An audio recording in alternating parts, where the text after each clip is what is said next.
Thank you for joining me for the Q&A for the Royal Hotel. I'm going to start the discussion, and at a certain point, we'll have time for a few audience questions. Just a reminder that I will repeat your question to make sure everyone else hears it and everyone on the stage hears it as well. And we'll focus our questions on this film. With that being said, please help me welcome to the stage filmmaker Kitty Green.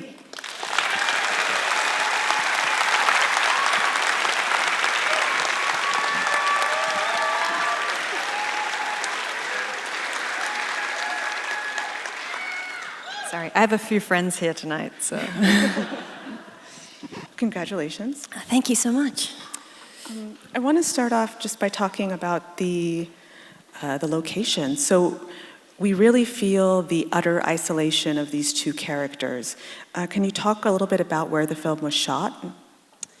So the exteriors we found an abandoned pub a couple hours north of Adelaide. And it really is, it's a town of 29 people. I think we were the biggest thing that's happened to that town probably in forever. So we really took it over, but they were very welcoming and lovely. So we shot all that there, and then we built the interior, the bar, in a studio in Adelaide to match the exterior. So we were looking for something that felt remote, it felt dusty, and we were specifically looking for a mining town. We didn't want to make something that was about a rural community. It's not about farmers, it's not actually about locals, it's about a mining town is like a fly-in, fly-out town, we call it. People come from all over Australia and land in these towns for the jobs and head out, so that we were so specific about what the landscape should look like. And why is the bar called the Royal Hotel? So the Royal Hotel is the most popular pub name in Australia by so much. Like, every town has a Royal Hotel. So to us, that meant it kind of, it could be anywhere. It's like, Springfield, like for The Simpsons, So that was kind of great to us. It's kind of a label that sort of fixed all. I think they're called that because originally the royal family visited these hotels. They'd go from town to town and visit, and then the hotel would be renamed the Royal Hotel. There's a lot of them. But it's funny because all Australians know what it is, and I assume people know that's a pub name, but it's often like I have to explain it. It's weird. I had to ask because the way the bar looked, I was like, oh, the Royal Hotel. Is that irony or, it's good to know. This is really anchored by the performances of Julia Garner and Jessica Henwick, and you've worked with Julia before. How did Jessica Henwick come onto the project, and what was the casting process like also for the male characters and so many of the other patrons? The project was set up for Julia. Like, partly I wanted to take it on because I knew I wanted to work with Julia again, and I knew it was a great opportunity for us to do something different. And the challenge was finding someone to play her best friend, and that it was a very specific, we were looking for something that I thought would be impossible, but it would be not only someone who's a brilliant actor, but someone who fit in with us and got along and made our duo a trio. So it was kind of not just, we didn't just need acting chops, we needed like some kind of personality, kind of, chemistry, basically. And Jessica Henwick's name came up. I watched all her stuff. I thought she was brilliant. I was a bit like, is she too serious? She does a lot of action movies and things like that. And I had a Zoom with her, and she was so wonderfully goofy and beautiful and incredible and down to earth and perfect. And so immediately, within 3 minutes of talking to her, I was like, oh, yes, like it just worked. So that was great. And Julia kept saying to me, what if we didn't get along? And I was like, no, I'd cast her because I thought you'd get along. But then the men was, I don't know, we were looking for good guys, to be honest. That was the brief to the casting director, is who out there is a really solid individual. Like, we need a really sensitive kind of actors who understand the material, understand what we're trying to say. These names came up, and they're all incredibly lovely and kind. And Hugo even captained our ship, basically, and looked after everybody. and is such a gentleman, and they were all just gorgeous, so yeah, we were very lucky. What about Carol? Oh, we wrote the part for Ursula Yovich. I adore her. Oscar, who I co-wrote the film with me, had worked with her before, so she was always in our minds. And yeah, she said yes, which we were very excited about. It's a lovely performance, such a complex character as well. In terms of the male characters, they exhibit different types of aggression, some very out in the open, Dolly, and some quite more subtle and reveal themselves later. How did you kind of talk to the actors and kind of coach them to either ramp up that aggression or kind of slowly reveal who they are? Was there a series of kind of rehearsals or complex discussions? I mean, it's kind of a step-by-step sort of thing, and I don't know, they're all such, I think to take on a role like that, each of them had to find the goodness in the character, so they come to it with a lot of heart and a lot of love, and then they have to figure out kind of how evil to get, essentially. Toby Wallace always was trying to figure out where he was on the scale of like a bad guy to the most charming guy in the world, and we'd always trying to pick at what point he was at, and yeah. So I don't know, it's sort of, and also by the way, each of them has a different sort of style, and it's sort of, I'm always trying and figure out what's best for them and work in the way that suits them, which is hard when there's 14 of them in a scene, but yeah. It's a lot of choreography. Yeah, honestly, yeah.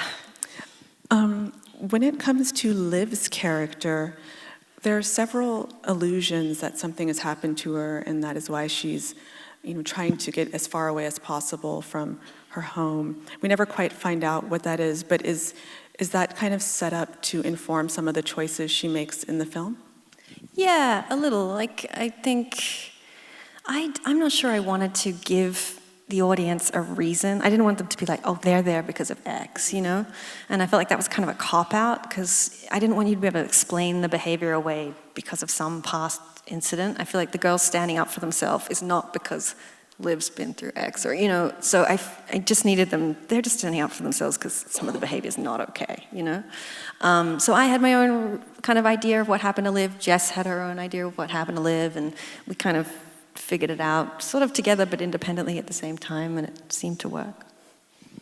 I have to ask about the ending.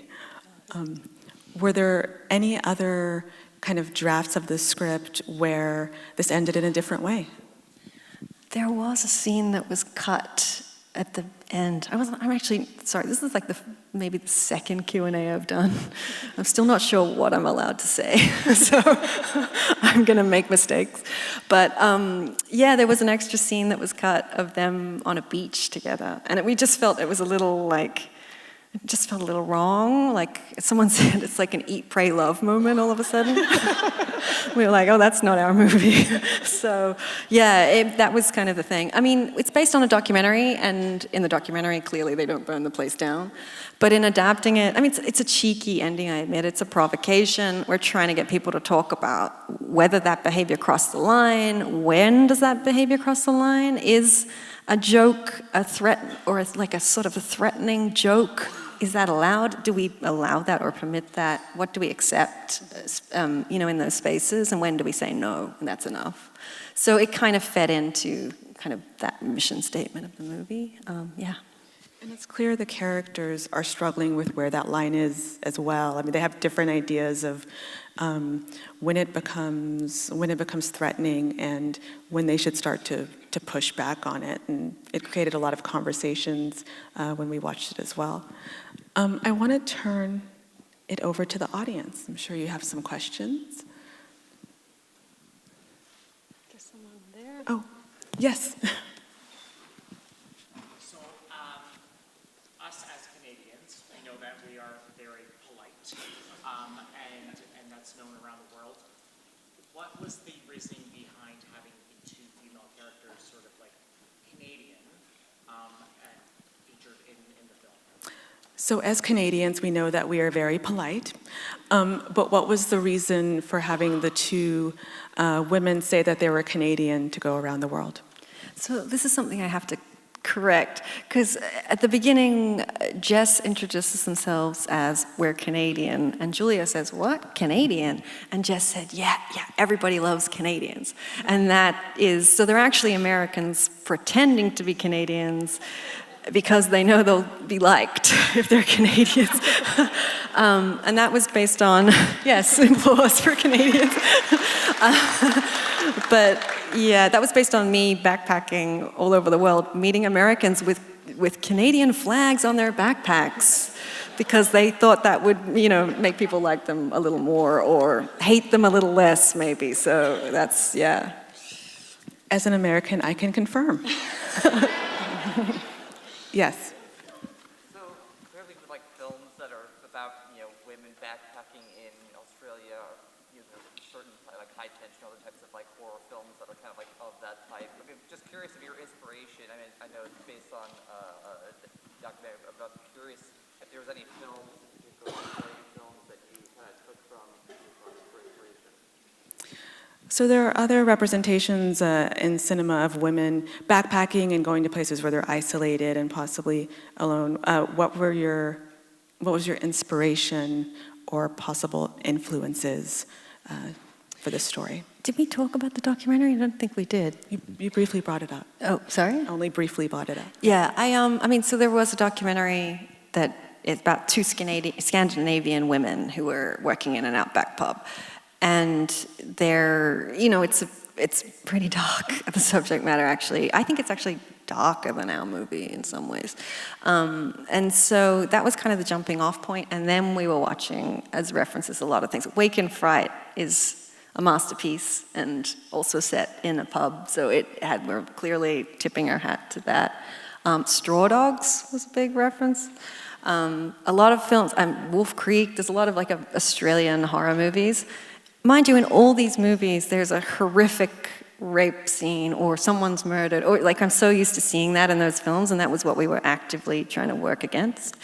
So yeah, we kind of had this kind of mix of things that we were trying to sort of challenge, I guess, genre kind of conventions that we were playing with. Thank you. Sorry, I saw somebody. Yes.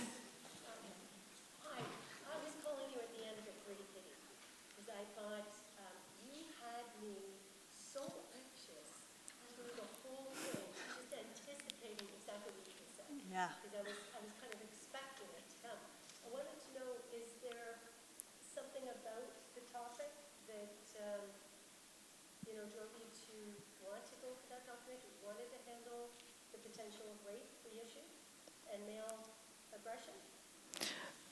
Was there something about the documentary that drove you to pick that for an adaptation?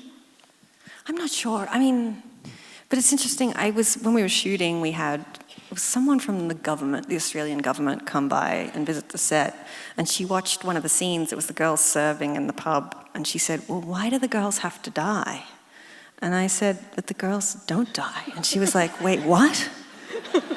And I was like, no, they don't die. She said, I just assumed they'd die. And so we're fighting against, and this is just a scene with the girls serving in a pub, you know what I mean? So that's why I sort of mentioned it in the intro. It's we're fighting against historically in cinema, those girls have to die. It's such a simple thing to just not kill the girls, It's how radical.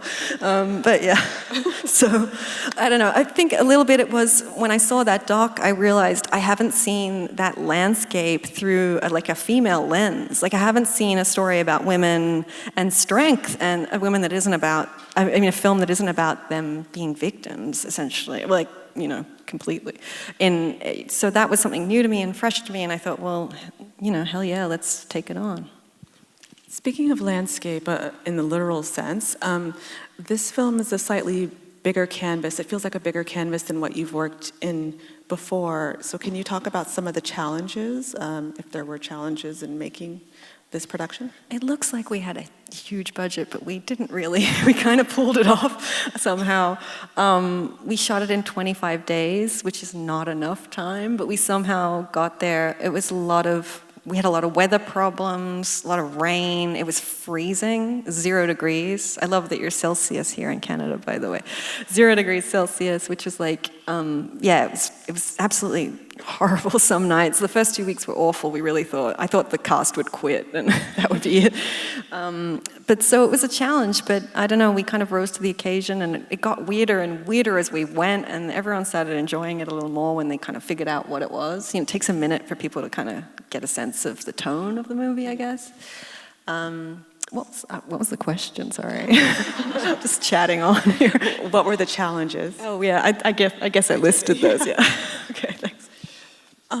In the beginning of the film, there's so many different layers to the women characters and how they're treated slightly differently, kind of according to, their age, how they're racialized, etc. But we see Hannah and Liv have this clear class difference. Do you want to talk a little bit about how that affects their relationship and why they're there in the hotel anyway? Do you mean a class difference from who? I mean, it seems like Hannah has a bit more money than Liv, and that's part of the reason, earning money is part of the reason why they're there in the hotel. Oh, not necessarily. I think they had shared funds, and my assumption is they've just drained it, on party boats and wherever else they've been. So it never felt like that was the, friction between them. And I always understood that this is something, the friendship seems to have been, to me, and it was something where how much backstory do we put in? Like how much do we need to explain? And how much can we see in the way they kind of connect? They're very close, clearly. They sleep in the same bed. They lean up against each other. We can see they're best friends. But I assume from their big argument, there's a lot of history and baggage, and I'm sure there's been times where Hannah's had to pull Liv out of situations before. And so there is a sense of not again, you know what I mean? That is sort of kind of alluded to in that fight scene, I think we have time for one more question. If there's any more audience questions. Is there anybody in the back? Yes.